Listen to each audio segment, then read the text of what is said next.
Dear friends, it is a long time since I have written you, and I should now much desire to see you. But I leave tonight for Missouri to meet the messenger charged with the arrest of Joseph Smith, Hiram Smith, Lyman White, and others for murder, burglary, treason, but he is a murderer and must suffer the penalty of the law. Enough on this subject. I hope that both of your kind and amiable families are well. Yours, respectfully, John C. Bennett. P.S. Will Mr. Rigdon please to hand this letter to Mr. Pratt after reading? So if any of you are still under the delusion that Sidney Rigdon and Orson Pratt were friends of Joseph Smith Jr., think again. They were plotting against Joseph Smith as early as 1842, and here is a letter from John C. Bennett to his good friends Orson Pratt and Sidney Rigdon, advising them that Joseph Smith will soon be arrested for murder under the old warrant in Missouri for the attempted murder of Governor Boggs. Orson Pratt, Sidney Rigdon, and John C. Bennett were plotting against Joseph Smith Jr. to have him extradited into Missouri and tried for this murder on murder charges.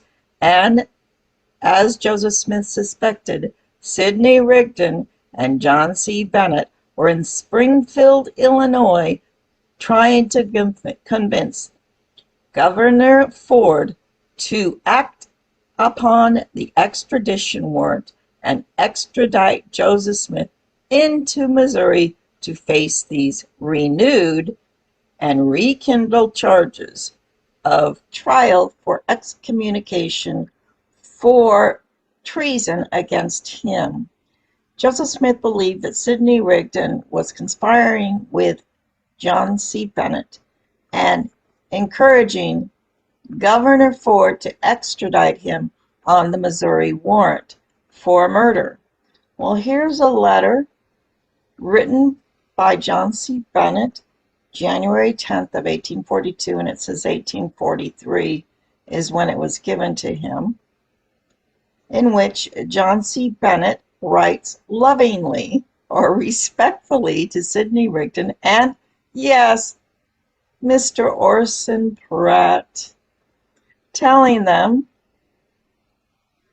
no, it's January 1843, telling them that he is waiting on the governor to extradite Joseph Smith into Missouri on murder, and respectfully gives his greetings to Orson Pratt and Sidney Rigdon, his friends. And yes, we know Orson Pratt also wrote further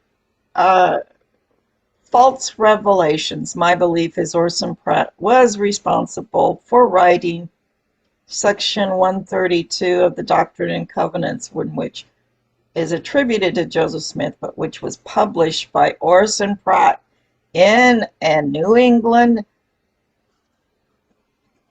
newspaper a year or two after Joseph Smith's death, and published under Orson Pratt's name the Section 132 of the Doctrine and Covenant, which I believe Orson Pratt, that old gentleman of sorts, who ended up marrying like 30 wives, and the youngest was 16 in Salt Lake City.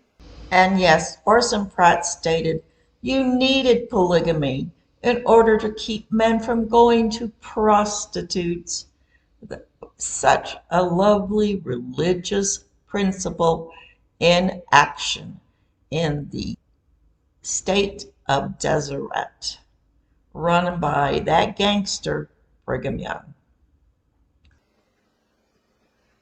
and was the favorite of Brigham Young. Orson Pratt, brother of Parley P. Pratt, who was assassinated by an angry husband after Parley Pratt had run off with that husband's wife. And of course, if you recall, Brigham Young was also exiled from Utah under the threat of a husband filing against Brigham Young and having an adulterous relationship with his wife, who Brigham Young had taken off with. I can't remember her name right now, but I've done a previous video on it. But please, this history presented by the Brigham Young Utah Church is so wonky and so ridiculous. I don't even know how the Smith family survived in the West.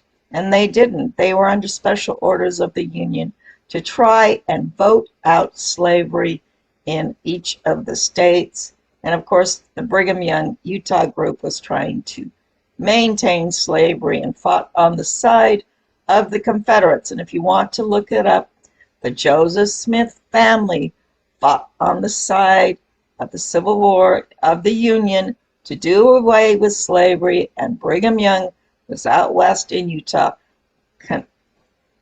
making Utah, I believe he called it the land of Deseret, or whatever he called it, but he immediately made it a slave state in opposition to the Mormon Church, which had always been anti-slavery.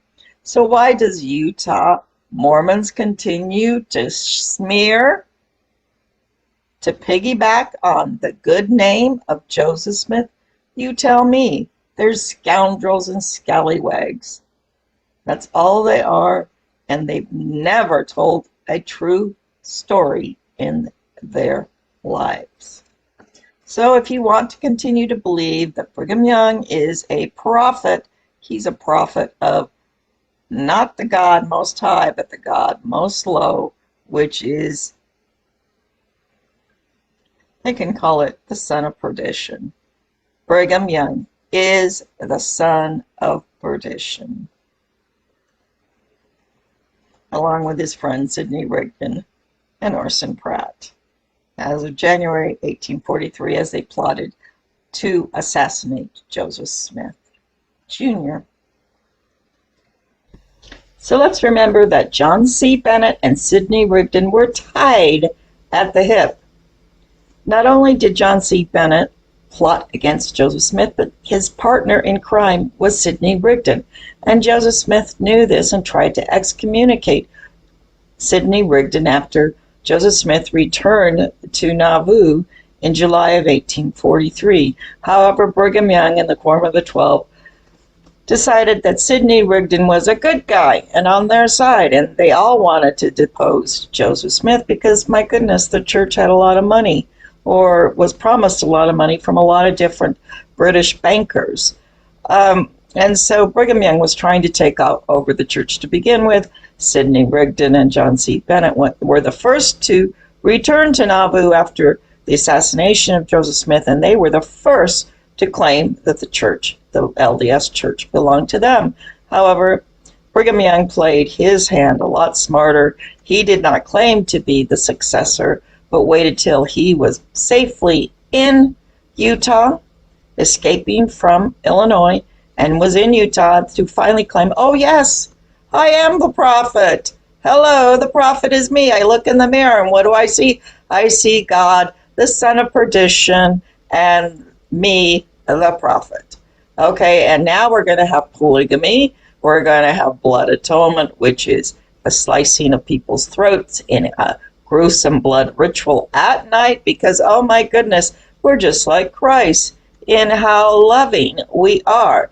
In order to love people, you must kill people. That's what the Lori Vallow and the Chad Daybell group is now saying, and it's now coming out. This is the fundamentalist Brigham Young, the Daughters of Zion, the Church of the Firstborn Lamb.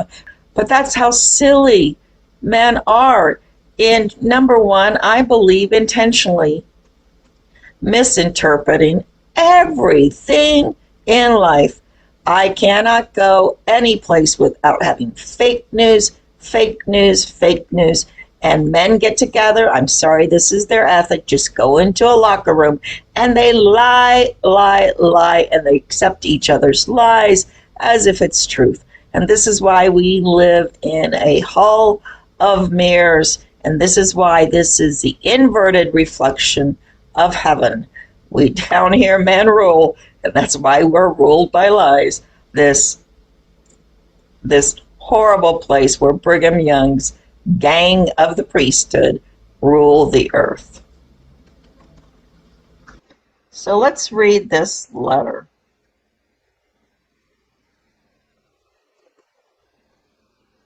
Dear friends, it is a long time since I have written you, and I should now much desire to see you.